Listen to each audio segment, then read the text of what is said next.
श्रीपरमात्मने नमः। श्रीमद्भगवद्गीता अथ प्रथमोऽध्यायः।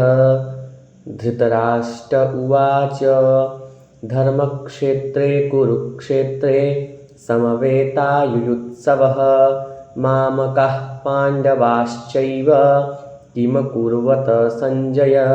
सञ्जय उवाच दृष्ट्वा तु पाण्डवानीकं व्यूढं दुर्योधनस्तदा आचार्यमुपसङ्गम्य राजा वचनमब्रवीत् पश्यैतां पाण्डुपुत्राणामाचार्यमहतीं च मूं व्यूढां द्रुपदपुत्रेण तव शिष्येण धीमता।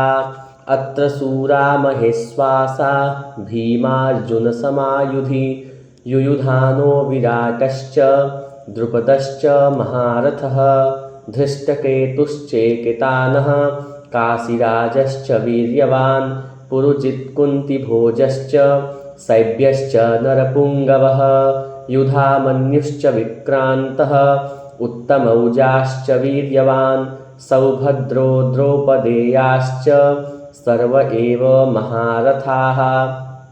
अस्माकं तु विशिष्टाये तान्निबोध द्विजोत्तम।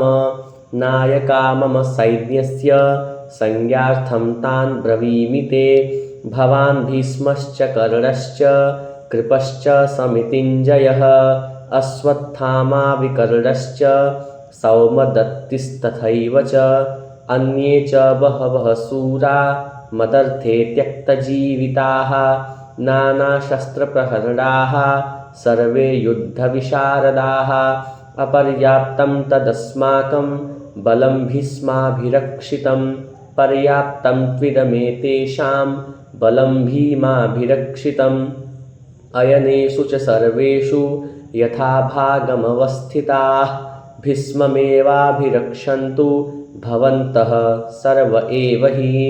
तस्य सञ्जनयन् हर्षं कुरुवृद्धः पितामहः सिंहनादं विनद्योच्चैः शङ्खं दध्मौ प्रतापवान्।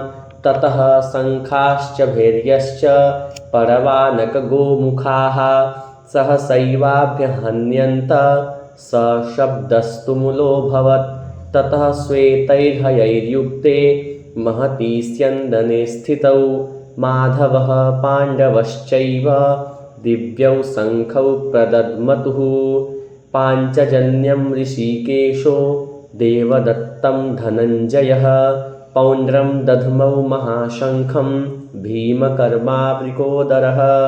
अनन्तविजयं राजा कुन्तिपुत्रो युधिष्ठिरः नकुलः सहदेवश्च सुघोषमणिपुष्पकौ काश्यश्च परमेश्वासः शिखण्डी च महारथः धृष्टद्युम्नो विराटश्च सात्यकिश्चापराजितः द्रुपदो द्रौपदेयाश्च सर्वशः पृथ्वीपते सौभद्रश्च महाबाहुः शङ्खां दध्मुः पृथक् पृथक् सघोषो धार्तराष्ट्राणां हृदयानि व्यदारयत् नभश्च पृथिवीं चैव तुमुलो व्यनुनादयन्। अथ व्यवस्थितान् दृष्ट्वा धार्तराष्ट्रान् कपिध्वजः प्रवृत्ते शस्त्रसम्पाते धनुरुद्यम्य पाण्डवः ऋषिकेशं तदा वाक्यमिदमाह महीपते।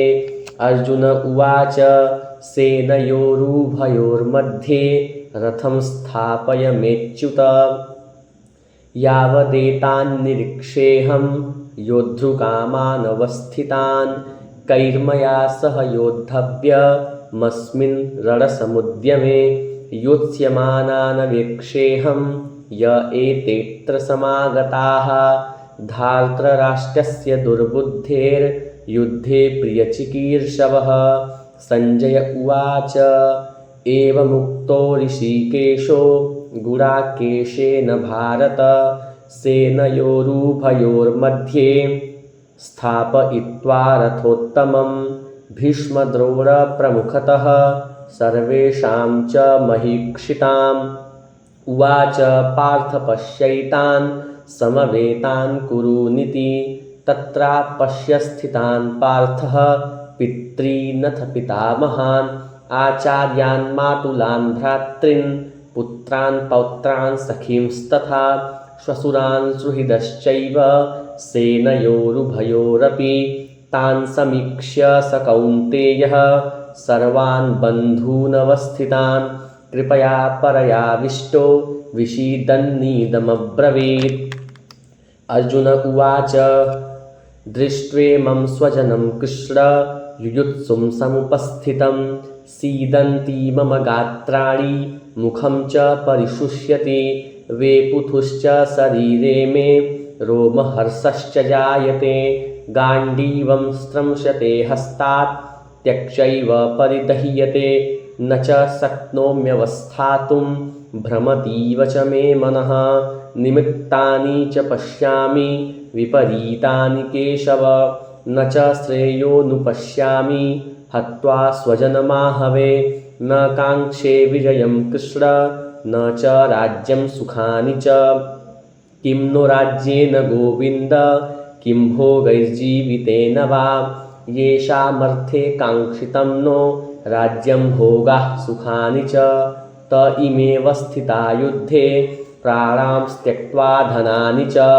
आचार्यः पितरः पुत्रास्तथैव च पितामहः मातुलः श्वशुरा पौत्राः शालाः सम्बन्धिनस्तथा एतान्न हन्तुमिच्छामि घ्नतोऽपि मधुसूदन अपि त्रैलोक्यराज्यस्य हेतुः किं नु मही कृते निहत्य धार्तराष्ट्रान्नः का प्रीतिः स्याज्जनार्दन पापमेवाश्रयेदस्मान् हत्वैतानाततायिनः तस्मान्नार्हा वयं हन्तुं धार्तराष्ट्रान् स्वबान्धवान् स्वजनं हि कथं हत्वा सुखिनः स्याम माधव यद्यप्येते न पश्यन्ति लोभोपहत चेतसः कुलक्षयकृतं दोषं मित्रदोहे च पातकं कथं न गेयमस्माभिः पापादस्मान्निवर्तितुं कुलक्षयकृतं दोषं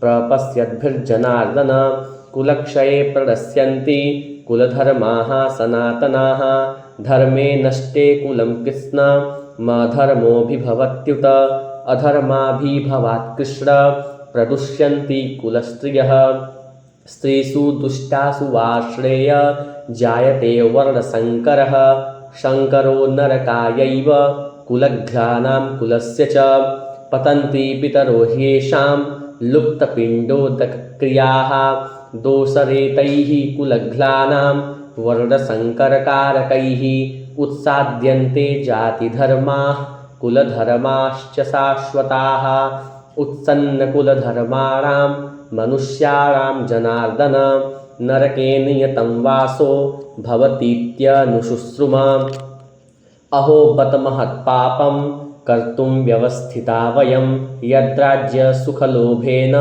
हन्तुं स्वजनमुद्यताः यदि माम प्रतीकारमशस्त्रं शस्त्रपाणयः धार्तराष्ट्रारणे हन्युस्तन्मे क्षेमतरं भवेत्।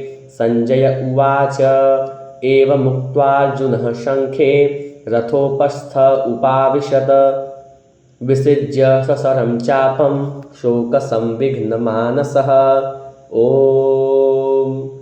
तत्सदिति श्रीमद्भगवद्गीतासूपनिषत्सु ब्रह्मविद्यायां योगशास्त्रे श्रीकृष्णार्जुनसंवादे अर्जुनविषादयोगो नाम प्रथमोऽध्यायः। ॐ परमात्मने नमः।